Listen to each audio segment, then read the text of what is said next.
Hi అందరికీ నమస్తే. ఎలా ఉన్నారు? బాగున్నారా? సరేలే కానీ మీకు ఇష్టమైంది నాకు కూడా ఇష్టమైందే, కానీ మరీ హెవీగా కాదు, లైట్గా నేను ఇష్టపడతాను. కానీ నాకంటే ఎక్కువ ఇష్టపడింది నా ఫ్రెండ్ కోసం నేను చేసే కర్రీ ఇది చికెను. కొంచెం చికెన్ ఉన్నది, తనకి ఏమీ అవసరం లేదు. చికెన్ కూర కానీ చికెన్ పచ్చడి కానీ పెట్టేస్తే చాలు. అసలు నీకు రైస్ బాగున్నాయి బాగోపోయి ఏమీ ఇబ్బంది లేదు. అదొకటి. కర్రీ కూడా బాగున్నా బాగోపోనా ఇష్టంగా తినేస్తుంది. దానికి ఏంటంటే నేను చికెన్ తింటున్నాను అన్న ఫీల్లో ఉండిపోతుంది. నా ఫ్రెండ్ గురించి నేను అది చేస్తున్నాను చికెన్ కర్రీ. అంటే ఒక పావు కిలో చికెన్ ఉన్నది, అది చేసి పెడుతున్నాను. ఈరోజు అయితే నేను కొంచెం ఫ్రీగా ఉన్నాను. నెక్స్ట్ తన గురించి బాగా ఇష్టపడతాను కాబట్టి నా లైఫ్లో నాకు ఇంపార్టెంట్ ఉన్నారు అంటే తను ఒక్కళ్ళే.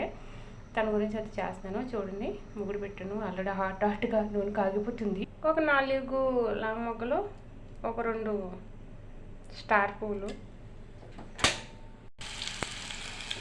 ఆయిల్ పోసాక నూనె కూడా పోస్తాను. ఎందుకంటే వీటు చాలా హాట్గా నూనె మరిగిపోయింది, అందుకని ఆఫ్ చేసాను గ్యాస్. ఇంకా చేశాను. నేను 4 పచ్చిమిర్చి లాగా కోసి వేస్తాను పొడవగానే. ఉల్లిపాయలు మగ్గిపోయి టమాటాలు వేసేద్దాం, మరి ఇంకెందుకు లేటు. మనకి 2 టమాటాలు వేసాము, మీడియం సైజు, అందుకే ఇలా ఉన్నాయి. టమాటా ఎక్కువ అయితే చికెన్ కర్రీ బాగుంటుంది, గ్రేవీ ఉంటుంది. అది రైస్ ఏంటంటే కొబ్బరి రైస్లో కాబట్టి బాగుంటుంది, అందుకని నేను వేస్తాను ఎక్కువ. నేనంటే తగినంత ఉప్పు వేసుకున్నాను ఉద్యమనిగా. ఎవరంత ఉప్పు తింటారో తెలియదు కదా. ఉప్పు చాలా పోతే ఇబ్బంది లేదు, ఎక్కువైతే మాత్రం తీసుకోలేము. దానికోసం చాలా ఇబ్బంది పడతాము. చాలా కష్టపడి వంట చేసుకుని అది తింటా కూడా పనికి రాకపోతే ఇబ్బంది కదా. అది చాలాసార్లు చాలామంది జరిగి ఉంటుంది, అలా నాకు కూడా జరిగింది. కానీ దాంట్లో మీకు ఒక చిట్కా చెప్తాను నేను. అలా ఉప్పు ఎక్కువైనప్పుడు కొంచెం లైట్గా పులుపున్న పెరుగు పెట్టుకొచ్చి అందులో వేసామనుకో ఉప్పు కంట్రోల్ అయిపోతుంది. నేనైతే ఒక 1/2 స్పూను అల్లం వెల్లుల్లి పేస్ట్ వేస్తున్నాను. సరే, ఎంత బాగా గ్రేవీగా కలర్ఫుల్గా ఉందో టమాటా మగ్గి. నేను అయితే పసుపు వేసాను, ఒక 1/2 స్పూన్ పసుపు వేసాను.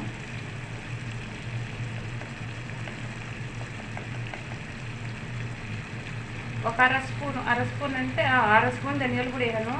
అంటే పసుపు 1/2 స్పూన్ అంటే చిన్న స్పూన్ ఉంటుంది కదా, అందులోని మళ్ళీ 1/2 స్పూన్ పసుపు ఎందుకు అని అడగచ్చు మీరు. చిన్న స్పూన్ ఉంటాయి కదా మనకి, ఆ స్పూన్ కోసం తీసుకున్నాను. పెద్ద స్పూన్ అయితే మామూలుగా వస్తే మనకి చేతితో కలుపుకుంటే చిటుకుడు. నేను అయితే చికెను అది ఆపేస్తున్నాను, ఆపించేస్తున్నాను. చూసారా ఉల్లిపాయ పేస్ట్ కింద ఎలా అయిపోయిందో. చెరేద్దాం మరి 1/4 కిలో చికెను.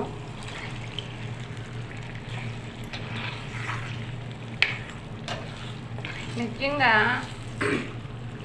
మన లైఫ్లో ఎవరైనా ఫ్రెండ్స్ ఉన్నారు అంటే, కానీ కష్టం వస్తే ఆదుకునే ఫ్రెండ్స్ చాలా రేర్గా దొరుకుతారు.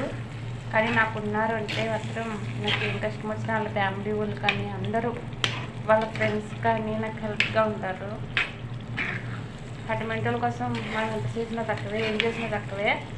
అలా పెట్టేటప్పుడు ఇలాంటి కమ్మటి ఫుడ్ పెట్టామంటే వాళ్ళు ఫ్రీగా ఉంటారు కదా, స్టిల్ అవుతారు ఏదో అంటారు కదా. అందుకు నా గురించి నేను ఎంత బాగా ఆలోచించుకుంటానో నాకు తెలియదు, కానీ వాళ్ళ గురించి నేను ఆలోచిస్తాను. తనంటే నాకు చాలా నమ్మకము,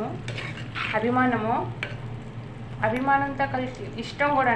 ఎందుకంటే నాకు కష్టం వచ్చింది ఒకప్పుడు అంటే, నేను ఈరోజు మీతో అలా వీడియోలు పెట్టుకుని మాట్లాడుతున్నాను అంటే తను పెట్టిన రిచ్చే నాకు ఇది. నాకు చాలా ఇబ్బంది అయ్యాను నేను. ఆ ఇబ్బంది నుంచి నా ఫ్యామిలీ మెంబర్స్ కూడా నన్ను అర్థం చేసుకోలేదు ఆ టైంలో.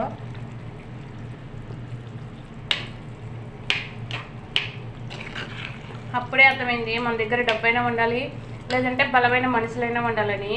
కానీ నా దగ్గర అయితే మనీ లేదు, కానీ బలమైన మనిషిని భగవంతుడిని కలుపుకునే అంత అవకాశం నాకు ఇచ్చారు.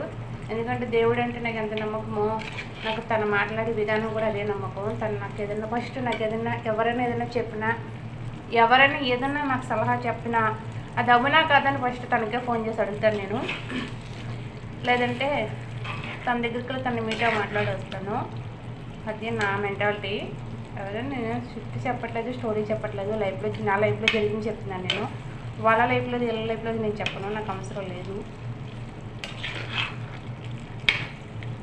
అదే అంటారు కదా, ఈ వరకు బంధువులు బంధాలు ఎక్కువ ఉండి ఇప్పుడైతే బంధువులు బంధాలు చాలా తక్కువ. ఆ తక్కువలో కూడా చాలా స్వార్థాలు ఎప్పుడు నేనే తినాలి, నేనే బాగుపడాలన్న ఒకటి, లేదంటే ఏంటి వెరీ టైం నాకే పెట్టాలి అన్నది ఎక్కువ ఫీల్ అవుతున్నాము. నేను కూడా ఫీల్ అవుతాను. ఎందుకంటే నేను ఫ్రెండ్షిప్ చేసినప్పుడు ఫస్ట్ నాకే వాళ్ళు గౌరవం ఇవ్వాలి, నాకే నన్ను బాగా చూసుకోవాలి, 10 మందిలో ఉండి కూడా నన్నే ఎక్స్పెక్ట్ చేసుకోవాలి అన్న ఇష్టం నేను ఆలోచించాను.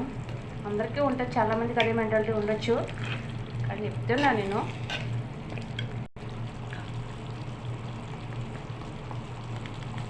ఒక స్పూను ధనియాల పొడి వేసాను, నా ఉద్యమంగా వేస్తాను. అదంతా ఒక స్పూన్ కారం వేస్తాను, ఇది కూడా ఒక స్పూను, అది కూడా కారం కూడా వేసాను కదా ఒక స్పూను. దాన్ని ఇలా కలుపుతాము.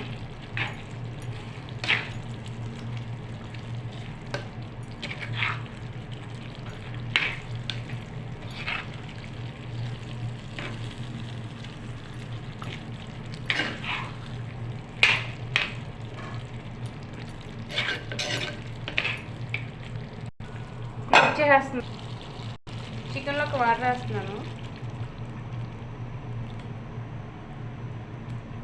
చాలా వాటర్ ఉంది.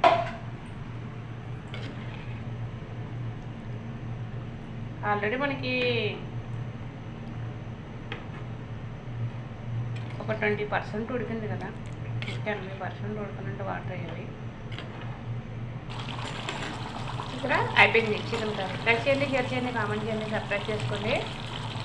మర్చిపోవద్దు. చికెన్ కూర, చికెన్ టమాటా ఎక్కువ వేసేసింది.